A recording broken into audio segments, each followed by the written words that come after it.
دنوں تک روئے. اللہ کرے امتی بھی کبھی کبھی حضور کی یاد میں روئے. ایک تو یہ ہماری محفلیں ہیں نا جن میں مجبور کر دیتا ہے خطیب واعظ نعت خواں، تو مجبوراً بھی سبحان اللہ کہنی پڑتی ہے.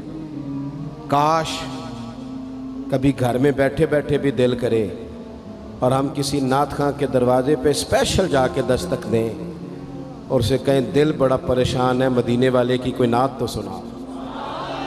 کبھی ایسا بھی ہونا کہ گھر میں پیسے نہ ملنے پہ تو ٹینشن ہوتی ہے، اور کوئی مقدمہ آ جائے تو پریشانی ہوتی ہے، لڑائی ہو جائے تو ہوتی ہے. کبھی یوں بھی تو ہونا رات کو ابا جی رو رہے ہوں بستر پہ اور بڑا رو رہے ہوں اور تڑپ کے رو رہے ہوں، بچے آ کے اماں سے پوچھیں کیا مسئلہ ہے ہمارے ابا کو، کوئی پریشانی ہے، کوئی ڈاکٹر کو بلائیں، کوئی دکھ ہے. اماں کہتی ہے جاؤ تمہارے والی بات نہیں. بچے اصرار کر کے کہتے ہیں نہیں اماں بتا تو صحیح مسئلہ کیا ہے. تو اماں ٹھنڈی آہ بھر کے کہتی ہے پتر تمہارے باپ کو نا نبی پاک کا مدینہ یاد آتا ہے، جنوں ویکھ کے ٹھردیاں اکھیاں نے تے جنوں ویکھ کے ٹھردا سینہ ہے. ربا تیری ساری خدائی چ ایک ہی تے شہر مدینہ ہے. پیسے جتنے آگے جی انہیں بڑے نے انہاں سٹیو تہاڈی مہربانی. اسی کڈی سمجھدار قوم آ، پہلے آپ ہی کھلاری دینے پھر آپ ہی کٹھی کری دینے. کیسی بات ہے.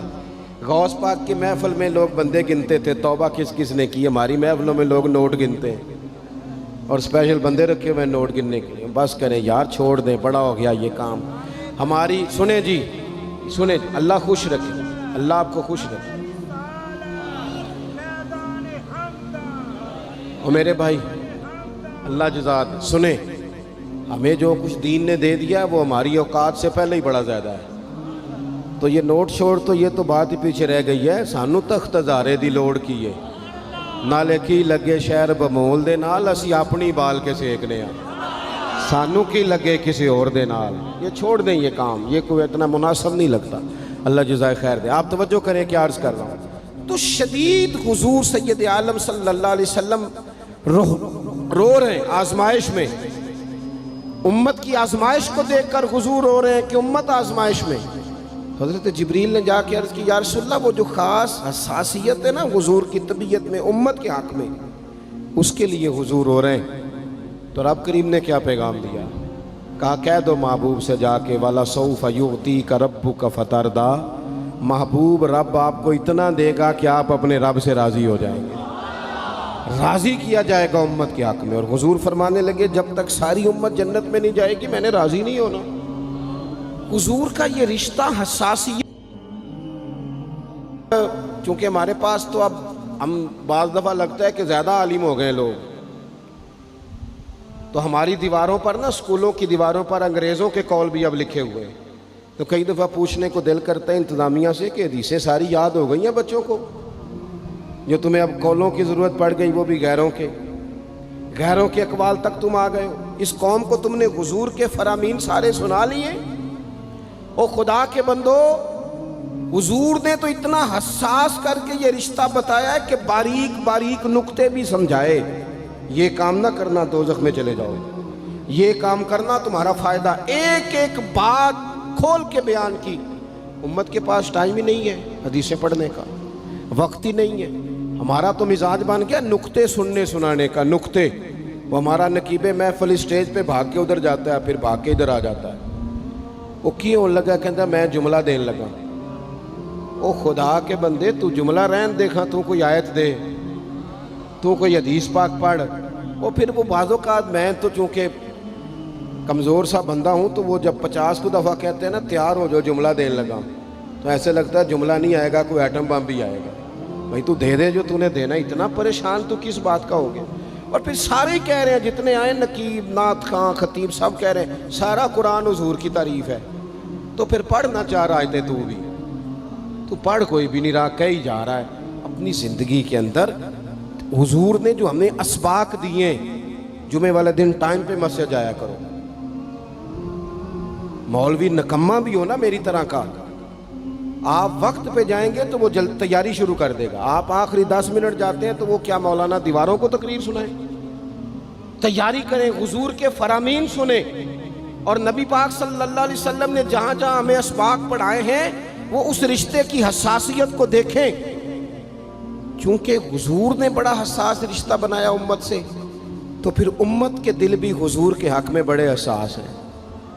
اپنے مزاج کے لحاظ سے نا نرم طبیعت کے آدمی حضرت صدیق اکبر۔ کچھ لوگ نرم ہوتے ہیں نا بیچارے، جو گیا مان لی، جو گیا مان لی، ان کو لوگ تنگ بھی بڑا کرتے ہیں۔ یہ بھی میں آپ کو بتا رہا ہوں۔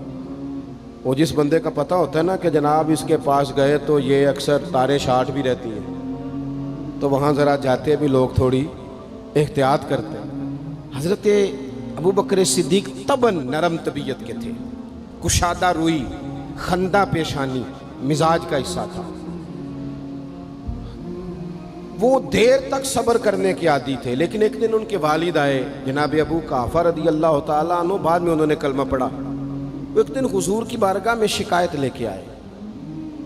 اب کسی اس بندے کی شکایت آ جائے نا جس کی توقع نہ ہو، جس سے توقع نہ ہو۔ کسی نے کہا تھا نا کہ تجھ سے شکوہ نہیں بے وفائی کا، پر تجھ سے امید بے تحاشا تھی۔ تیرے اوپر امیدیں بڑی تھیں، تو تو نے یہ جو کام کیا نا یہ تھوڑا عجیب لگا ہے، تجھے نہیں کرنا چاہیے تھا۔ کوئی اور کر دیتا تو چلو بات اتنی سخت نہیں تھی، تجھے نہیں کرنی چاہیے تھی، تیری بنتی نہیں تھی۔ حضرت صدیق اکبر طبی طور پر نرم آدمی، لیکن ان کے والد آئے حضور کی بارگاہ میں، اور بزرگ ہیں اور نابینا ہیں اور لاٹھی تھامے ہو، اور انہوں نے بڑی عجیب بات کی، کہا یا رسول اللہ حد ہو گئی، آج تو ابو بکر صدیق نے مجھے تھپڑ مارا ہے، تھپڑ مارا ہے۔ یہ ابھی وہ مسلمان نہیں تھے، شکایت آئی، کریم محبوب علیہ السلام کے گرد جتنے لوگ کھڑے تھے محو حیرت ہو گئے کہ ابو بکر صدیق یہ کام کریں گے۔ حضور نے فرمایا بلاؤ نا جناب صدیق کو، حاضر بارگاہ ہو گئے، ہاتھ باندھے، نظر جھکائی ہے۔ حضور نے فرمایا ابو بکر لوگوں کو تو یقین ہی نہیں آ رہا، تم نے تھپڑ مارا باپ کو؟ خاموش کھڑے، خاموش۔ کریم نے فرمایا ابو بکر سن رہے ہو میں نے کیا کہا، باپ کو مارا ہے؟ چپ کھڑے۔ تیسری دفعہ حضور نے فرمایا بولتے کیوں نہیں؟ انہوں نے نا گردن اٹھائی، آنسو ٹپ ٹپ داڑھی پہ گر رہے، رو کے عرض کرنے لگے یا رسول اللہ باپ سے کہیں خنجر لے کے میرا گلا کاٹ دے، میں سی نہیں کروں گا، پر اس نے نا آج آپ کے بارے میں بات کی ہے، آپ کی شان اقدس کے بارے میں کچا جملہ بولا ہے، آپ کے بارے میں کمزور بات کی ہے۔ یا رسول اللہ میں سارا کچھ سہ سکتا ہوں، پر آپ کا اور میرا رشتہ، حضور آپ کی اور میری بات، تن تندور تے ہڈیاں بالن، اسی ہاواں نال تپایا، کپ کپ مکیاں پیڑے کیتے، اتوں عشق پلیتھن لایا، تن دا سالن تے من دی ہانڈی، لون صبر دا پایا، غلام فریدہ میں ساری تیری، تین وجہ یقین نہیں آیا؟ فرمانے لگے، عرض کرنے لگے یا رسول اللہ صلی اللہ علیہ وسلم انہوں نے آپ کے بارے میں بات کی ہے، شکر کرے میرے ہاتھ میں تلوار نہیں تھی، ورنہ میں باپ کا سر کاٹ دیتا، اس لیے کہ ہر چیز برداشت ہے، محبوب کی شان کے بارے میں کوئی بات کرے یہ امت کو برداشت نہیں ہوتی، ہم یہ کیسے قبول کریں، کیسے اس بات کو قبول کریں؟ عزیز بھائی اس رشتے میں حساسیت، آپ دیکھیں صحابہ نا اس حساسیت، اور صرف ناموس رسالت کے مسئلے میں نہیں، ہر مسئلے میں وہ حضور کے حق میں حساس